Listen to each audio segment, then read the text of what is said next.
Okay, so I'm Sharon Terry. I'm the president and CEO of Genetic Alliance.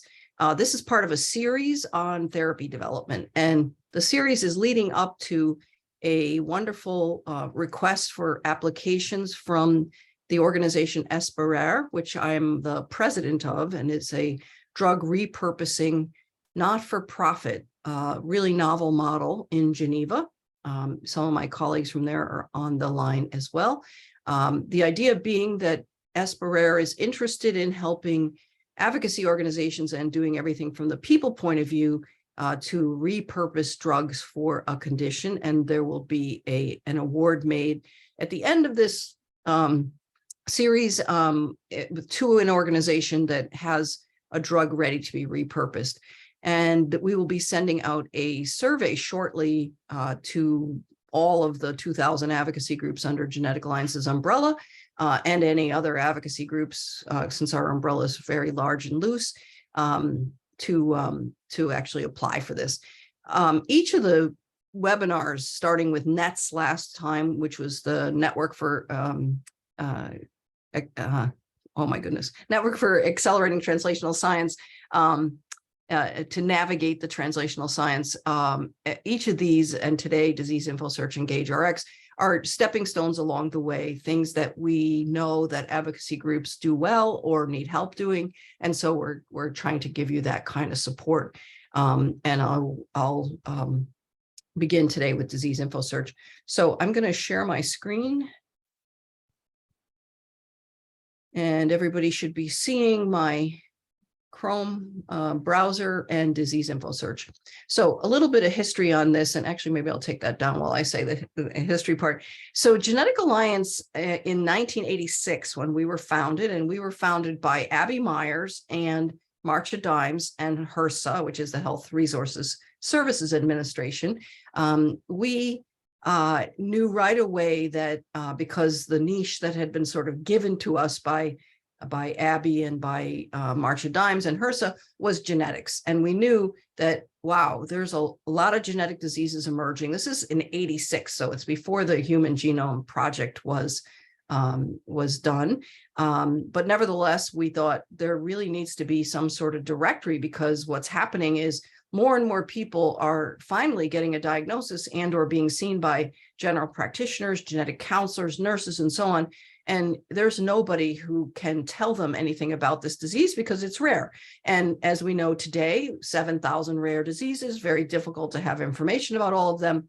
And so at the time, Joan Weiss, who was the executive director, first executive director of Genetic Alliance, put together a paper directory called the Directory of Support Groups and mailed it out to all the genetic counselors and pediatricians and so on in the country. I still have a couple of paper copies of the early edition, and she would update this every single year. So you can imagine the effort that took. In those days, of course, there was no alternative. You couldn't do this electronically.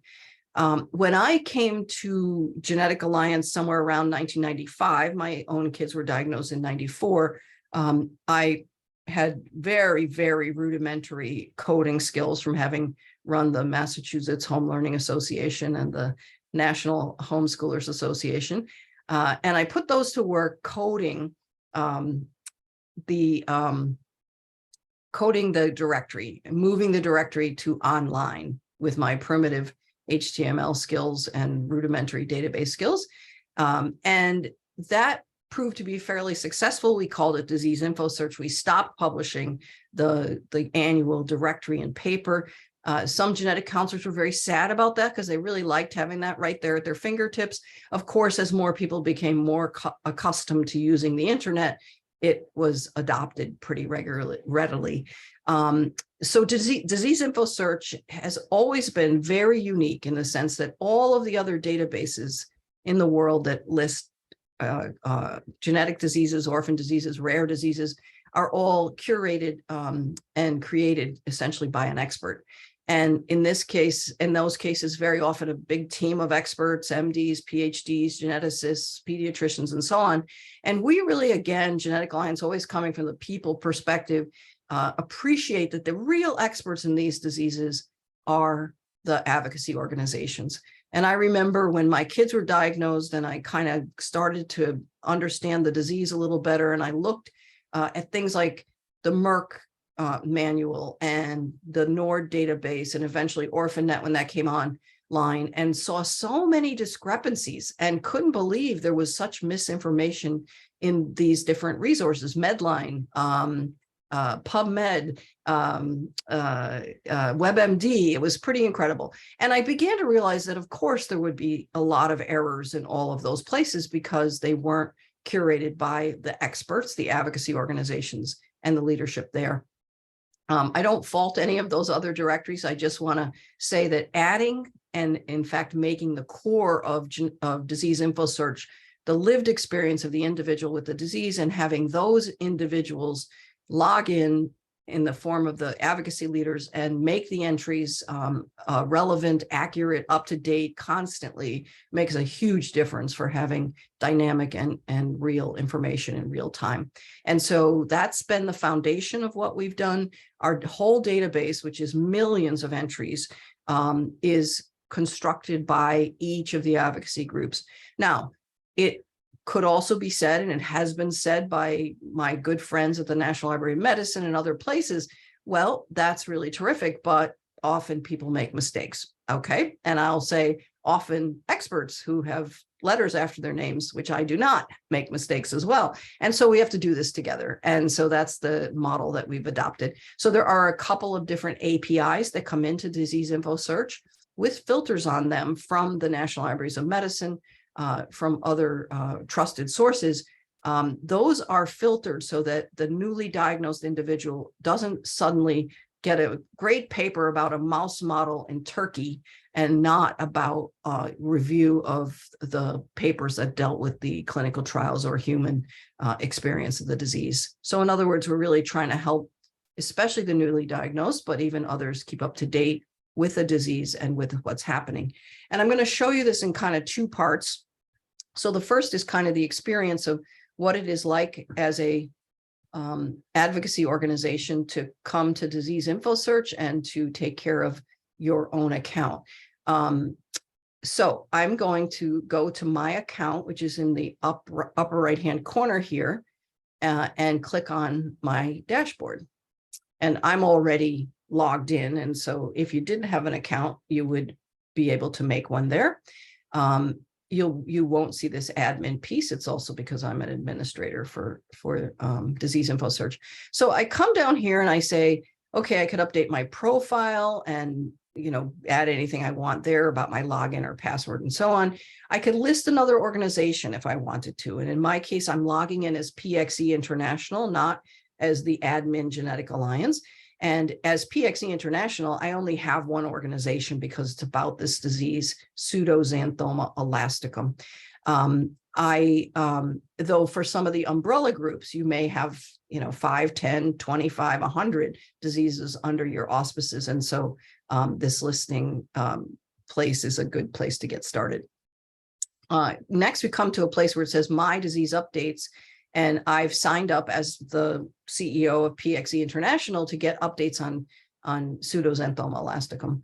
And I can update that by simply clicking this little pencil over here to the right, and it will allow me to choose what do I want to know about PXE and how often do I want to get some sort of notification. I've chosen twice a week. I could change that and say daily. And what this is doing is pulling from lots of sources, like when a new article is published in PubMed, when a new clinical trial is posted in clinicaltrials.gov, when a new support group came along for this disease, and so on. And I would get information about those. So the next thing I do is come down here to my listing, and notice right here, it says outdated. And I left it that way. In fact, I turned it to outdated so that I could show this to you. What we require is that these be updated every 6 months. And the reason we do that is because lots of organizations change their contacts, changes where they are located, have new information to share and so forth. And so we ask that organizations update this every 6 months. And if I click on PXE International, then what we'll see here is a very big, oh my goodness, alert at the top. And it says, Due to lack of updates for your listing for over 6 months, your organization has been flagged as outdated. We have at Genetic Alliance, other hat, the possibility of delisting the outdated groups. We don't delist them right at the 6-month mark, but around a year, we start to delist them because, again, there's been lots of shifts in the community. We don't know if you exist. And so we can't really be referring people to someone that we don't know exists. And what I can do is I can say, I've reviewed it and I can just say it's up to date and then update it. So that's quite easy to do. Or I can actually look through it. And I think I'll look through it a little with you guys so that you can see the kinds of things you can change. And you can see that everything that I scroll over, a pencil appears on the right-hand side so that I can change it if I want to. And so, for example, my description, I can change that if I want to. I can change where I'm located, change the phone number, email, change the languages that the staff speaks and whether or not we have telephone translation. And then coming down to all of the different things that are important for me to convey to the public, because again, genetic counselors, pediatricians, regular GPs, and diagnosed individuals are coming here. So I can, again, click on this pencil and click the things that apply to my organization. Now, there are sometimes comments that, well, in support and peer matching, for example, which is this category, we offer a lot more things. And what we decided was for now to start, meaning this is for probably about 10 years been this way, with these, and then as more common services get added, we add them. So that's certainly an editable feature. And then you can see therapy and counseling, medical referrals, and the things that are grayed out. So for example, PXE International does not provide respite care, rehab services, or medical care. So those are not checked. Same thing here with legal advice, help with adoption or placement, malpractice, or workplace issues. We do deal with workplace issues because it happens that PXE causes legal blindness, and there's often issues a person has to contend with there. And then financial assistance, what kinds we might provide, research, what kinds of research services we might provide, education and training, and then other kinds of services. For example, summer camp, which we don't provide since PXE is a late onset adult disease. So all of this information gets displayed when a person comes to visit Disease InfoSearch. So if I open another browser, and I'm not going to look so much at the login part, but I'm going to go to PXE's, if I could spell it, listing in the database. This is an elastic search, which for some of you, or live search, means it will start to give me suggestions when I spell things wrong and so forth, and also give me multiple ways that the disease is named. So, and again, I'm still logged in, so I can change, for example, this public. I have a longer description here in this public field. I can look at the support groups for this organization, and I can click on lots of other things too. So in my case, there's just PXE International. There's nothing else. If I looked at general support groups, it would be things that would allow people to go to others, more general listings, organizations that have listed themselves as general. If I go to news feeds, which is coming in from Google News, and they stopped sending any icons in, so we have lots of images not available, you will see the latest news on PXE. And again, this is all done with an API, so I don't have to worry about updating this myself. It's just built into the platform. And then clinical trials, this is a feed from clinicaltrials.gov. We also have a resource called ClinWiki, which we will be adding here, and that's curated trials by the advocacy groups, and another webinar will describe that. But in any case, what this is doing is already the filters are set in such a way that the neophyte who's not used to using clinicaltrials.gov can find the active trials in the disease. You can also take off some of these filters or add others or go straight to clinicaltrials.gov. Publications, we have a light filter on these. So we work with PubMed. We've worked with them for probably about 20 years to actually put some filters in here that would, first of all, boost the more current articles to the top, but also the ones that are more generally applicable or useful to the patient. These large numbers mean you can scroll down and down and down and go all the way into lots of other articles on PXE, but we also point out which ones are free and which ones are not, so that, again, hitting those paywalls for our members is usually a really difficult experience when they're trying to quickly get information.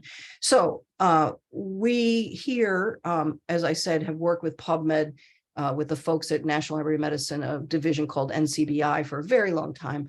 One of the cool things is that every single article on your disease in PubMed, so it's been indexed by PubMed, has a little section there that says link out, and it links out to your listing on Disease InfoSearch.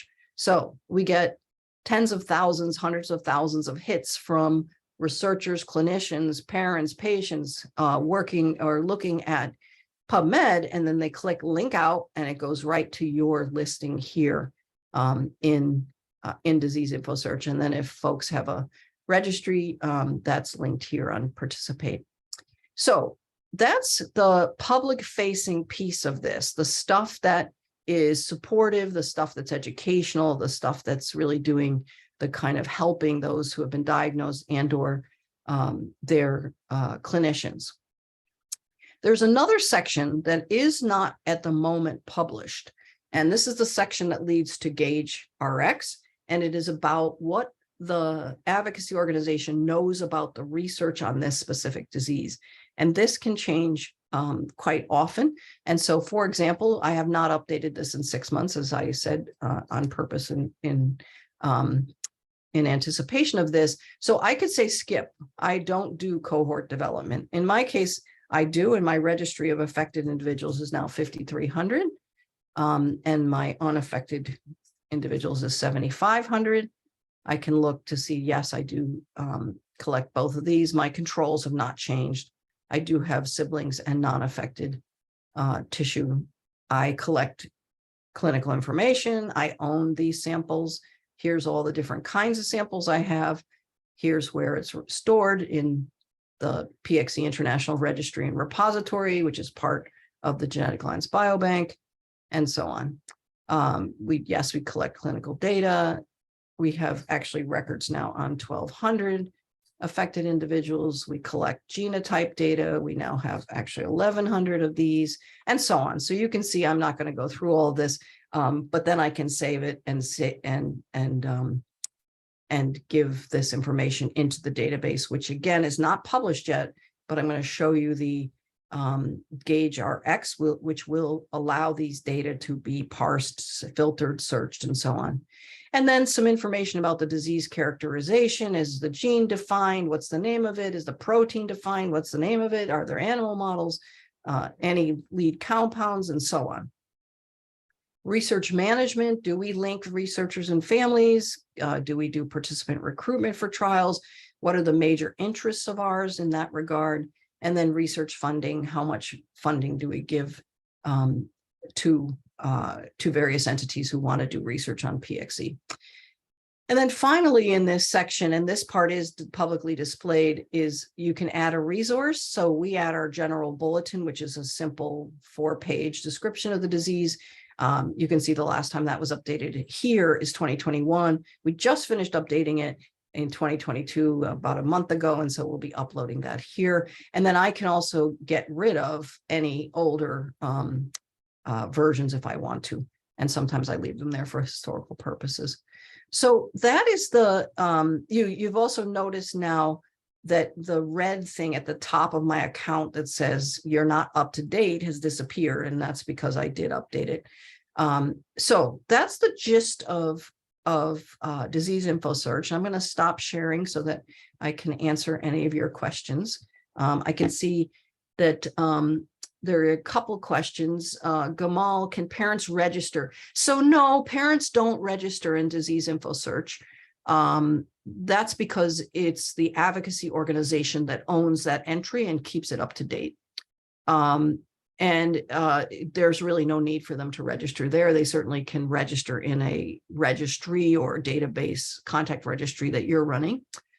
And then Caitlin, are we able to edit the overview of the disorder? Oh yeah. And actually we try not to pull them, Caitlin. They're written by the advocacy organization generally. If the advocacy organization leaves it blank, we are bringing it in from GARD, which that's the genetics and rare disease resource that actually spun out from Genetic Alliance. And some folks here have worked on that, both at Genetic Alliance and then also at GARD. So that overview is, if you go to the right of your entry, there's a little clicky pencil and you can change it and make it say anything you want. We do approve, review the entries. And so, for example, if you wrote something inane, we would get back to you and say, I think you probably didn't mean to put this here. What would you like it to say? And or revert it to the GARD entry. Does that make sense and answer your question, Caitlin?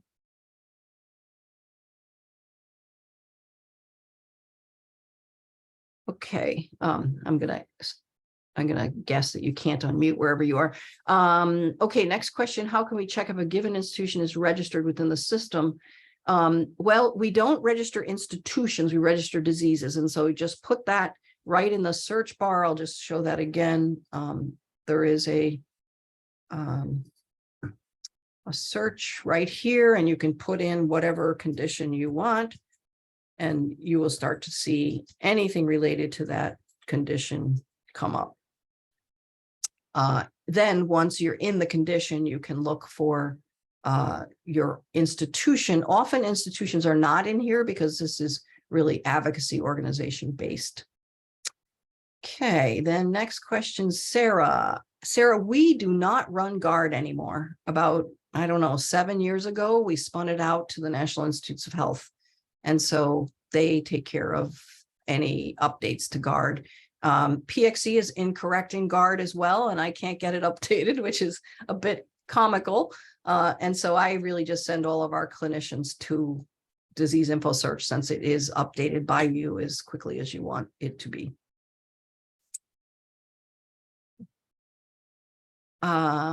And Dean, oh, do we have a field for who visits and how many advocacy?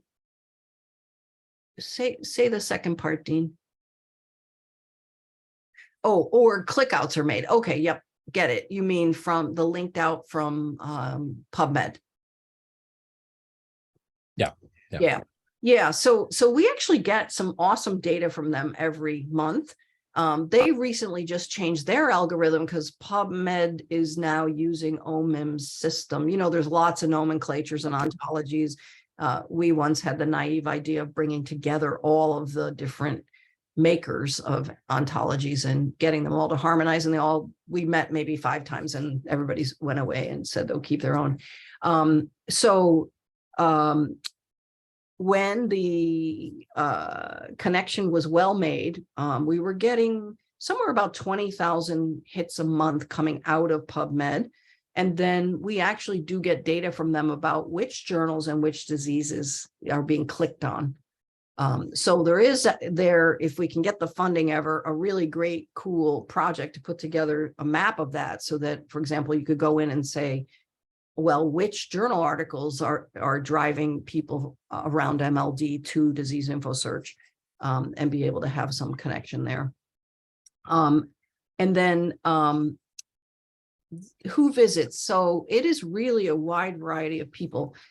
We get a lot of feedback from genetic counselors, because they've always used this as been kind of part of their suite of tools, among others.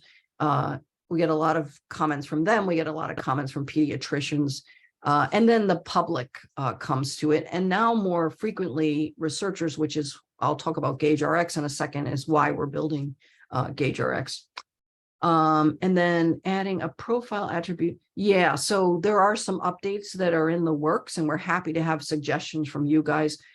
Disease InfoSearch's backend is in a thing called the YE framework, which is a really old technology, and it's actually being updated to a AWS newer technology. So at this point, we will be adding in new fields. So definitely possible.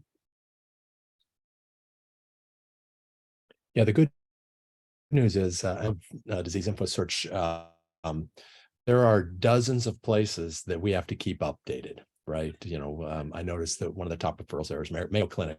Well, let me go back and what Mayo Clinic says about MLD and how current that is.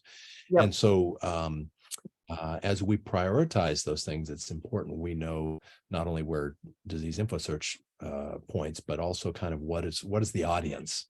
If it's families, they're going to be looking for something different than researchers and so on. And so maybe and again, it's nothing but money, right? And a computer programmer, but maybe under the administrative dashboard, if you could report kind of the number of visits, at least just the raw number of clicks on, in our KLD, that would be interesting as we kind of figure out how to prioritize those things and or for that matter, clicks out to certain links.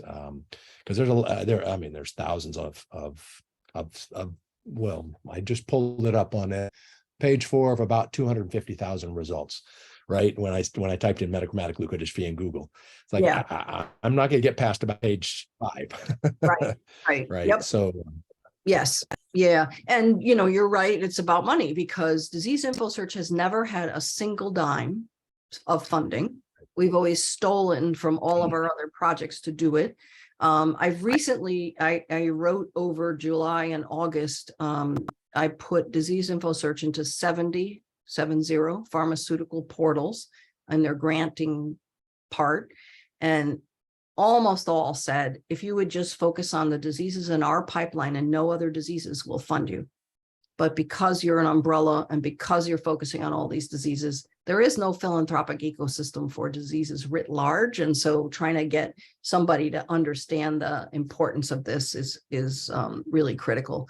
So we continue to steal money from different places and move it forward. And that's a great idea. That will be, especially on the admin side, that would be a great look.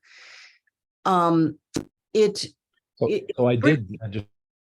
want to make one more quick comment. So I did, while we were talking here, I looked through the NLD profile and updated it, so we're no longer outdated either. But it struck me at clinical trial. It struck me when I got to clinical trials as like, oh no, I appreciate that you're pulling clinical trials together and the filtering and the apparent simplicity of that. But I sure would love to see a paragraph, either that's a standard paragraph or one that we can customize. Clinical trials aren't for everybody, and they cover the gamut from, measuring the length of your toe to, heart transplant, right? And I'm facetious there, but some of them are big deals, some of them are not big deals. And I think just putting some perspective there for families that are looking for therapies, there may be a released therapy, and you're not going to see it in clinicaltrials.gov because it's proved. Yes. So we need to be careful of that. Yeah. So here's our project on that, ClinWiki. We have no funding for ClinWiki. We had funding from, I'm forgetting the name of the foundation, 1440 Foundation in California, to get this far. And we worked with 5 different support groups such that exactly that they said, we don't want the clinicaltrials.gov stuff coming up, so that everybody, I don't know why this one's not loading, so that everybody's seeing, toenails or something else. Oh, that's it. Oh, actually, they just reported this morning that somehow that's not. And that one links out. Sorry. Anyway, the point was supposed to be that that what is happening in here is that you would search for a clinical trial, but you would get what this advocacy group's view of trials is. Actually, this is not a good demo. I'm going to have to talk to the guys because they're working on this today, and I think probably they didn't expect me to show it. But basically what this was is a place where each individual advocacy group, and we only got to 5 because of the funding, could curate their own trials. And what the guys are trying to do now, the engineers, is trying to rebuild it so that everybody could just go in the way Disease InfoSearch is set up and annotate trials. So in PXE, I'd pick 2, not the 5, and we don't have many, so it's fine. You have perhaps more, and then be able to say, this one's completed, here's the drug, this one is enrolling, this one is onerous, and here's why, that sort of thing. So again, really great resource. And the prototype, which was built by a guy named Willie Hughes, it really is phenomenal. And unfortunately, they're in the back end of this today, so I can't show it to you. We'll do another webinar. I think we did one last year on ClinWiki. Anyway, if we get funding for that, it will replace what we have right now for clinicaltrials.gov in that section. We don't want to do that because we only have 5 conditions done, and we need to make sure that works well. Okay. Caitlin, have you been able to see where you can edit that? Just checking in again in case you can talk. Yes, sorry. I can. Okay, great, super. Okay, so and right, coming off your question, Dean, who is this for? So our primary interest in disease info search is patients and their clinicians. That's it, and other supporters, the school, whatever. So it's people facing. But what happened is that and even why these research fields are in there is I get 3, 4, 5, 10 calls a week saying, do you know a disease that has a mouse model and they have a registry and the advocacy leader is good to work with and they have good outreach and there's probably a market even though it's small. And so they ask me these things, these pharmaceutical companies, and I answer them out of my brain, which is a really stupid thing to be doing because there's no way I could know 7,000 diseases and all the things. And, those of you who I connect with a lot, of course, I think of you first and I suggest, what you're doing. But we need to do this in a more systematic way. And we need to, researchers do want access to these data, but they don't want the same view as the patients or the clinicians are getting, the lay view. And so what we've done is we've put together a new tool. And the tool is called GaugeRx. And this tool, again, no funding. We're doing this by the seat of our pants with lots of volunteers. But basically, this builds off what I talked about last month, which is navigating the ecosystem of translational science. What we basically did is take that simple chevron diagram. And as I described last month, it's really not a chevron. It's really not a linear path. It's really not this easy. There are, however, domains like basic science, therapeutic discovery, clinical research, non-clinical research, and so on, a regulatory phase to approve therapies that are sort of neighborhoods. And you'll all remember perhaps, or take a look at last month's webinar, that we put this together in a fairly complicated map that's on our website that you can roll over every single one of these terms and get more information, publicly available information. And you can see the neighborhoods are color coded so that we're looking at what's basic science, what's clinical research, what's preclinical, and so on, and giving people a sense of what's interrelated. So very complicated, but been found fairly useful by lots of advocacy groups who want to know, should I wait until a pharmaceutical company knocks on my door and says they have a molecule they want to explore, or should I actually be preparing a registry, a biobank, all those sorts of things, characterizing the disease, a natural history study well before there is a therapy available? And the answer to that, of course, is yes. And we want to encourage that. So anyway, we took this map and said, okay, so there's probably 4 criteria, 4 domains to consider. I should say we worked extensively with Esperer, who's our partner in this webinar series, and the organization that I'm president of, and Carolyn Kunt is here, who is the CEO.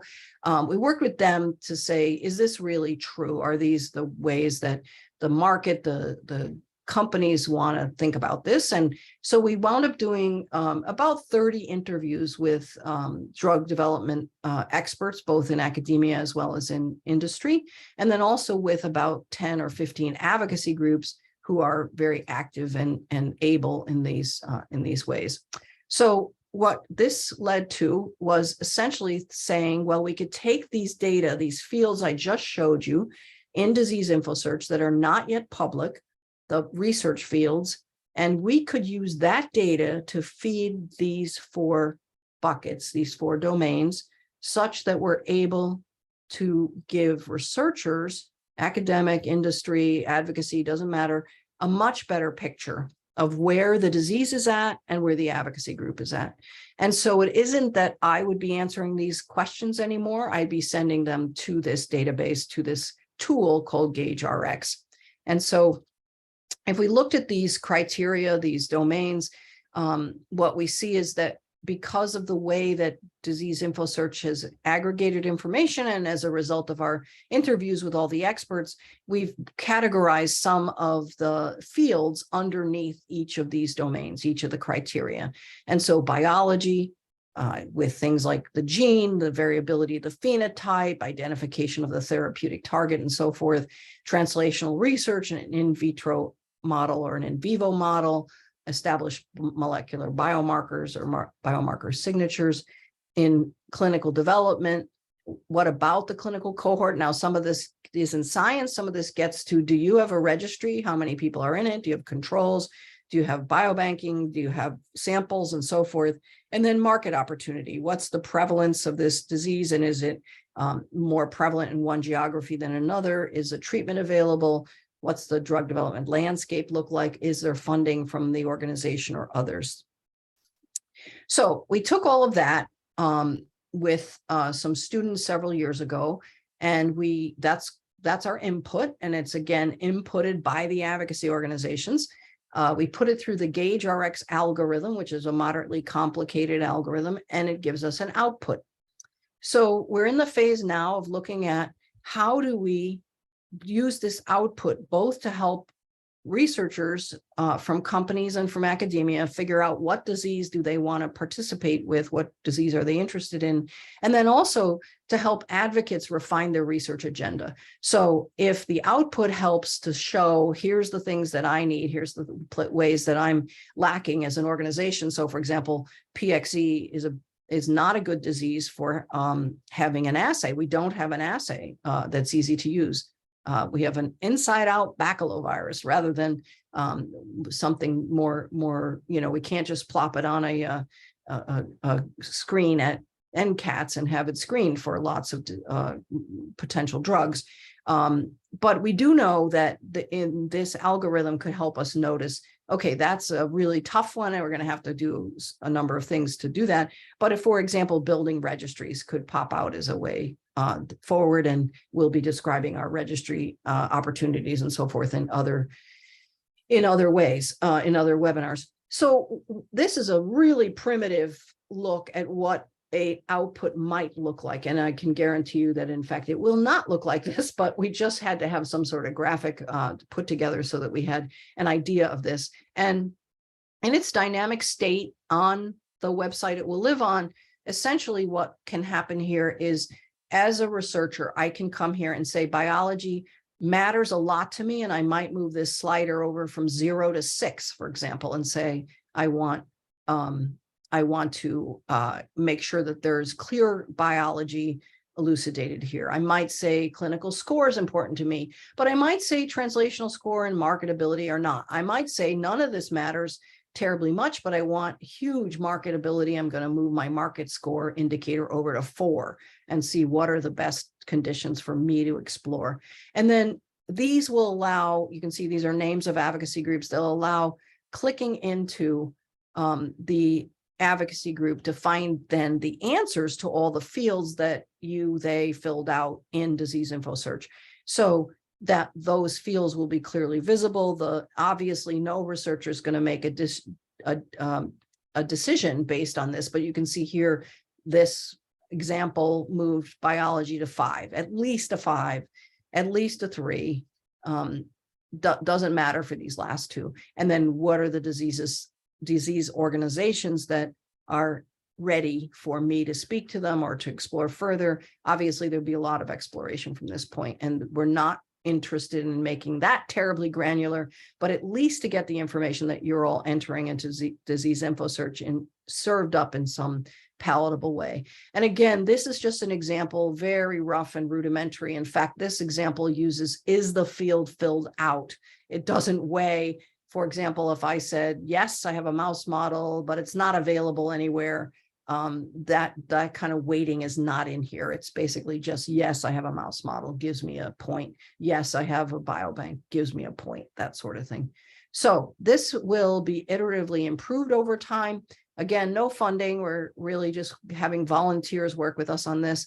We did a focus group about 2 years ago, 3 years ago, right before the pandemic, with about 15 advocacy organizations who really appreciated this, liked it, and we had them refine certain parts of it, and we took those recommendations.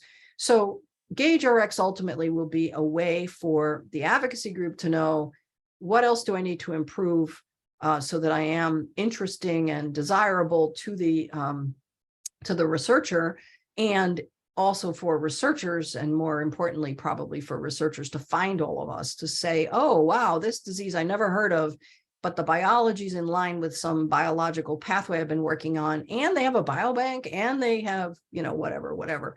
So if you think about it, and I'm going to stop sharing my screen. If you think about it, like when you want to find a movie on Netflix, if you had to go through, I don't know how many movies they have on Netflix, millions probably, it would just be terrible. You would not want to use it as a search engine. If you could filter that by comedies with, I don't know, Diane Keaton in them, man, that probably shows I'm super old. Then you would be able to do that and be able to surface the ones that you liked. There also would be a section that said, if you liked this movie by with Diane Keaton in it, you might also like these other ones. And so that's another part of the algorithm we're working on right now. And then the other piece is, you all know, like once you use Netflix or Hulu or whatever, it starts to get you. In a sense, it knows that you're not going to want to watch bloody murder mysteries. You want to see comedies. And so those kinds of things will start to be reflected. However, they're easy to override. So fairly complex, but not so much. And also data that we've been dying for years and years and years to be able to offer to the community, the advocacy groups and the researchers. This will not be for patients. They can look at it, but it's not the kind of thing. Most people newly diagnosed with your disease do not ask, do you have a Drosophila model? They're not, at least at first, unless they become super patients, they're not interested in that. And so we're trying to really get what's important surfaced so that we have more connectivity and more matchmaking with the right researchers. Okay, I'm going to stop talking there. Caitlin, will we be able to access the criteria that are built into those? So yes, so do you mean, yeah, so the criteria are going to be those fields I showed you in Disease InfoSearch in the research section that's not published. And yeah, so let me just go back to that and connect the dots here, because I think probably this has been a lot to show you. No worries. These questions are always good.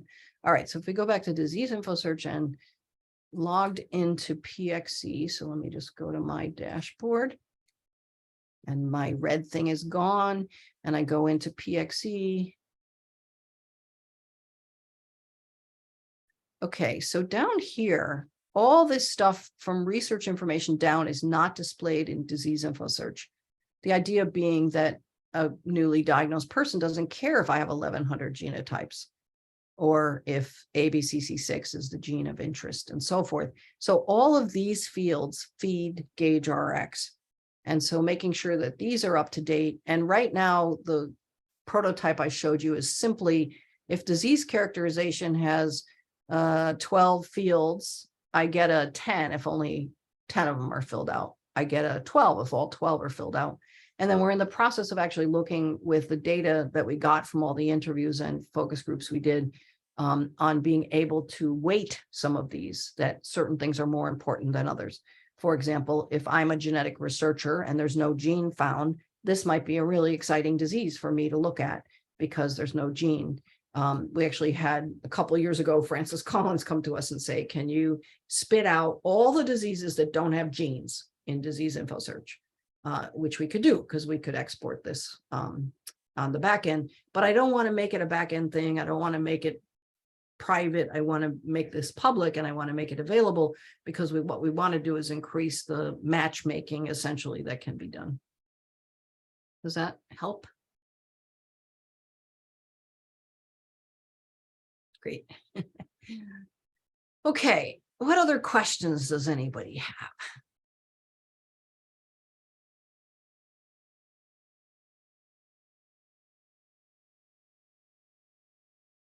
Everybody's updating their entries, and so they are not talking. Can ask another question. So I want to fill this stuff out. We'd skipped it because, quite frankly, most of the answers to these questions are estimates. Are estimates okay, or do you need like numbers? No. Estimates are just fine. And that's a great, maybe I'll put a little asterisk there and say, yeah. I mean, again, if a company decides that or an academic researcher decides they want to work with you, they're going to be asking really granular stuff and very detailed stuff. And it will be different. I mean, while you can update this every day if you want, you won't. And so every 6 months means it's going to be outdated, and estimates are great. And then a quick follow-up. We have potential candidate genes, but we do not have identified genes. I don't see that immediately. Is that a variable that we can add? Yeah, so that's another one. Thanks, Caitlin. I'll take that to the team and see if we can add that in. You know, again, because this is such a general pass, when someone sees that you don't have the gene identified, then those who are interested in that kind of work would be contacting you because it isn't there. But you have a good point that if there's candidate genes and then somebody's working in that area, they might be more inclined to visit you and speak to you about it. So Perfect. that's a great point. Nusheen is taking good notes, I hope. So far we have adding candidate genes and adding what was Dean's annual virtual or hybrid family and scientific conferences. And we'll probably separate those because some of us have family conferences and research conferences. And some are virtual and some are hybrid and some are in person. Not an option when we were creating this database, though.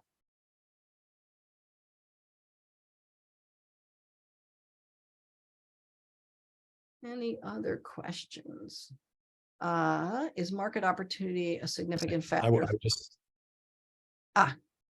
Sorry, I found another question I didn't answer, Dean, sorry. Is market opportunity a significant factor for pharma to get involved? Absolutely. It is number one. And doesn't mean that the market's huge, but it means that they're going to try to figure out, and I'm going to say this very crassly, how to make a killing on the disease. And so, as we all know, the however many couple hundred, 200 something drugs that were approved in the last couple of years each year were mostly for rare diseases.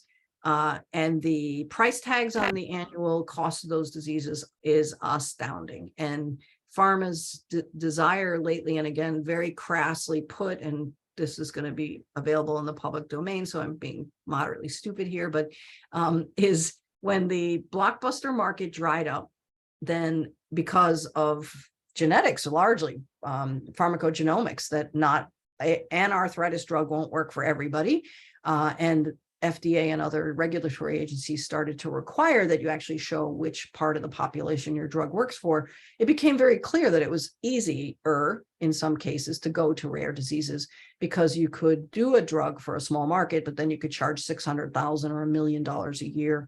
That is not going to be sustainable in the long run. I don't know how many years it will take before Congress is already looking at the pharmaceutical industry, whether they actually also look at rare diseases and the cost of the drugs. Because I heard someone say that if we ever got to having a therapy for most of the rare diseases, so let's say half, 3,500, 3,000, 4,000, it would exceed the GDP of the United States. And so there's no way that insurance companies could continue to reimburse for those.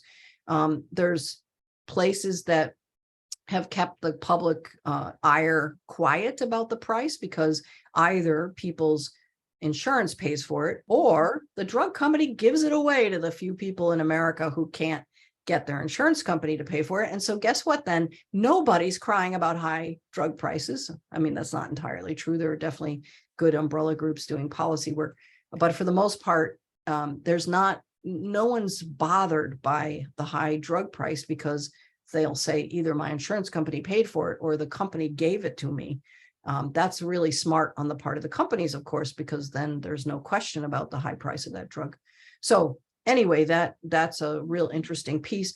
I would also say, though, sometimes the market is extremely small, and sometimes the company, in addition to a high price on the drug, can see a way to producing that drug for less money, and for seeing if they can get it on the market anyway.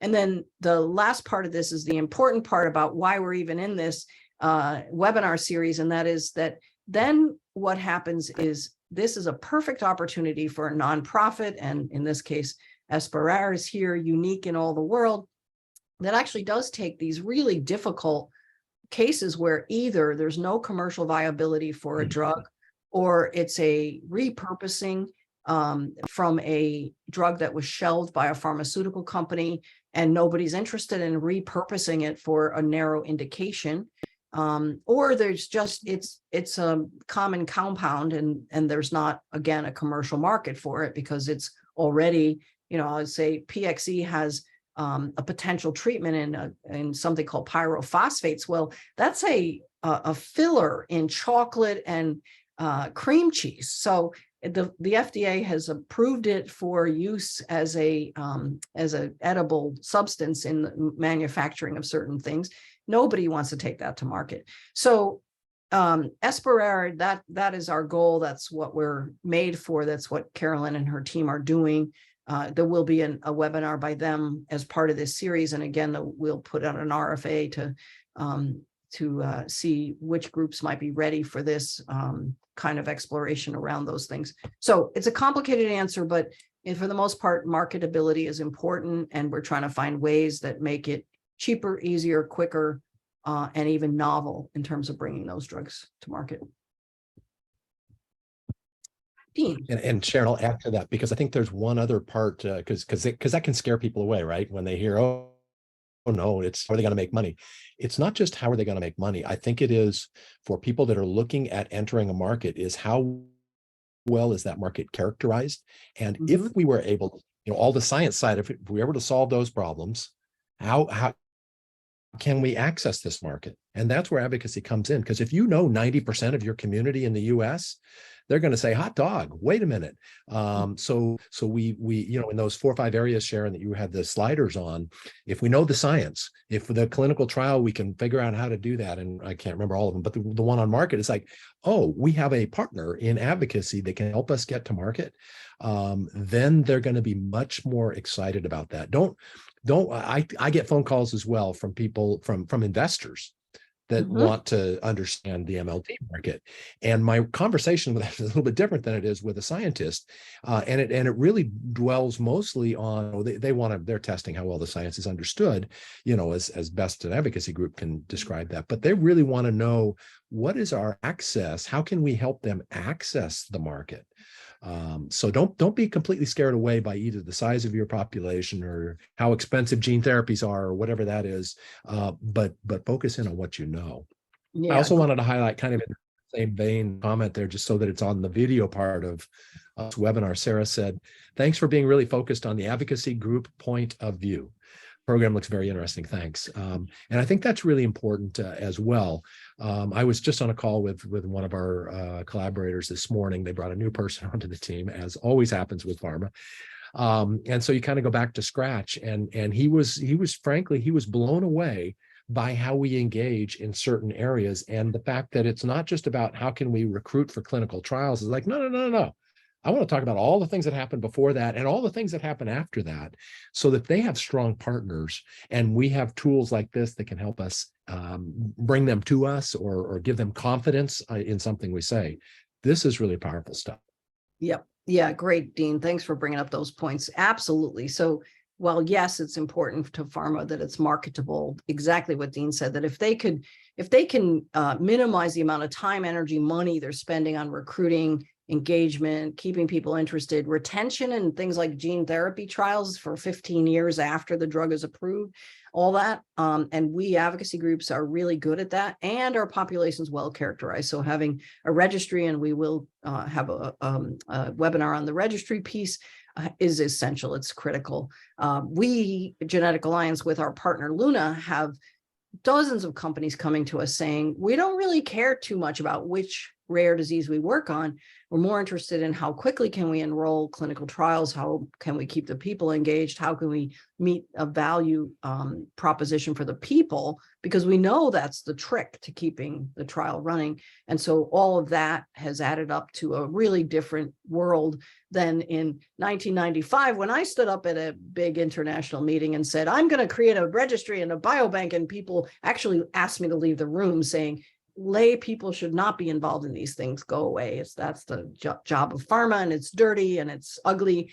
And instead, I think, we have to be working seamlessly with companies, with other nonprofits like Esperer, and getting ourselves in a place where we're really desirable. And I could have used the analogy of some of the dating apps. We want to be the one that somebody's going to swipe whichever way you're supposed to swipe on those things, and not the other way.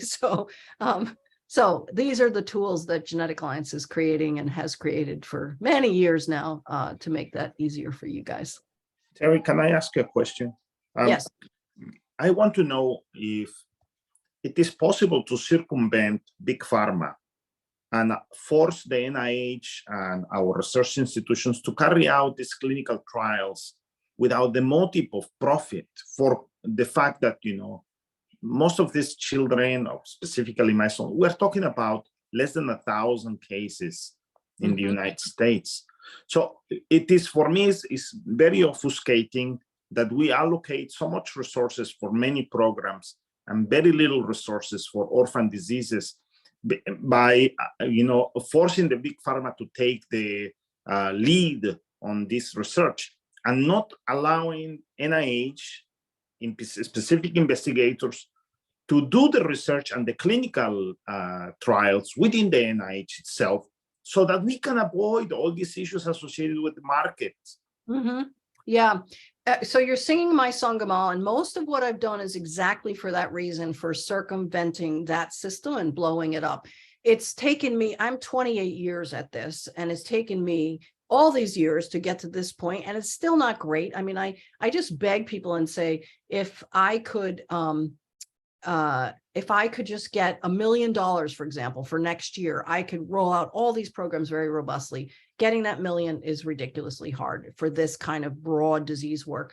But the point for me is, if we take over all of the CRO functions, so we don't need IQVIA or whomever else to do a lot of this stuff. We certainly need them perhaps in preparing the data package that comes off the system and into the regulatory environment. But things like all of the recruiting, all the screening, all the inclusion criteria and so forth, all of that we could be doing, and it would cost pharma next to nothing. And then again, nonprofits like Esperer that we're going to hear about in a couple months in a webinar, maybe January, that those are actually circumventing the system. So have hope. As long as we all keep working together, I think we're going to be able to break the model and do this the way it needs to be done, with people at the center. So one single question: what is your take on, writing to our Congress people, for having an advocacy for your institution and for your, I would consider, applied for funding? Because really, I'm getting at the point of, I'm very desperate. My son just became blind a year and a half ago. He has Bardet-Biedl syndrome, and I went to my Congress people, my 2 senators. And they are, excuse my language, despicable in terms of the way they describe us as a minority. We are considered to be little people for them. And I really got very upset. I had to write to another senator because he's that's Ron Paul, because he's a medical doctor by himself. And he understood better our situation. So I want to know, if you can provide us through the website a way to interact, or put a reference framework to interact with Congress as family members, Yep.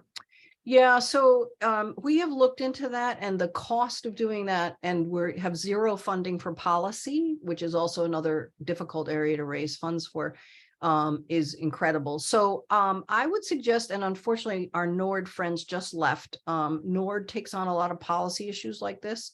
Global Genes used to, I don't know if they're staying so much in the policy arena lately, but they're another one.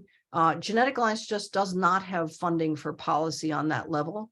I agree with you. I think we need to be able to have a voice to the Congress and to be able to get this done, which is why we keep saying, if you fund us to do this on a big level, all boats will float, everybody get the benefits, and you don't have to, Mr. Congressman or Mrs. Congressman, do things one disease at a time. But it's been really, really hard to crack that nut. I've heard from my colleagues in the infectious disease space, because they have great legs, they have big foundations supporting them and so forth, that it took about 15 years to get people to understand that. And so I'm hoping we're somewhere through those 15 years and can do that. But I think NORD is probably your best bet. Maybe Every Life Foundation too, although they stay more in the newborn screening area than in this arena.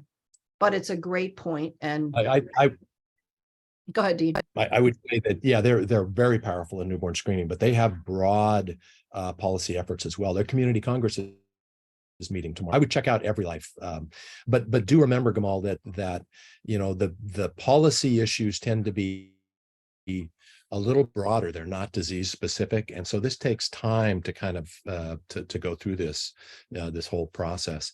I would also suggest, you talked about the NIH and hoping for the NIH. The other place is academic and medical institutions, hospitals, and some of those research institutions. If you can interest a researcher or a department, some of them are well funded. They may or may not be able to take it all the way to clinical trial and approval, and that's typically where smaller biopharma or bigger biopharma steps in. But if you can provide some funding, which is something advocacy can do that sometimes those organizations can or can't, you can be the grease between those gears. That might be another alternative. NIH has budgetary constraints and focused projects and pet projects and all those things like everybody else, as do institutions. But that I would add them to your list. And Gamal, just email me or Dean, and we can give you connections to these various institutions. And I see that we're way over. I appreciate people's attention, and am really happy to have been with you this morning, this afternoon, this evening. Thank you all.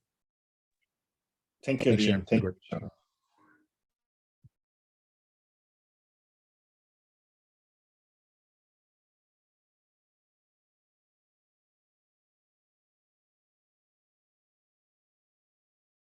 Hey, Sarah, are you still, oh, you're there. Okay.